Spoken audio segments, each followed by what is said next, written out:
उन्हाळ्याच्या सुट्ट्या संपल्या असून शाळा सुरू झाल्या आहेत, मात्र अद्यापही पर्यटनाचा आनंद घेताना पर्यटक दिसून येत आहेत.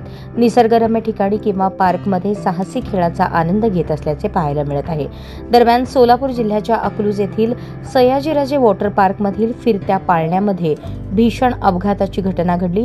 येथील पार्कमध्ये वेगात पाळणा फिरत असताना एक पाळणा निसटून पडल्याने पाळण्यातील 3 जण जखमी झाल्याची माहिती आहे. या दुर्घटनेत भिगवण येथील तुषार धुमाळ नावाचे व्यावसायिक अत्यंत गंभीर जखमी झाले होते.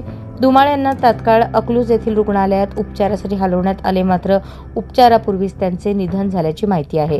धुमाळ हे भिगवण येथील नावाजलेले LIC उद्योजक आहेत. दरम्यान अपघातातील इतर 2 जखमींवर रुग्णालयात उपचार सुरू आहेत. अकलूज येथील सयाजीराजे वॉटर पार्क हे सोलापुरातील प्रसिद्ध पर्यटन स्थळ आणि वॉटर पार्क आहे. जिल्ह्यासह जवळील जिल्ह्यातून या ठिकाणी सुट्टी एन्जॉय करण्यासाठी पर्यटक येतात.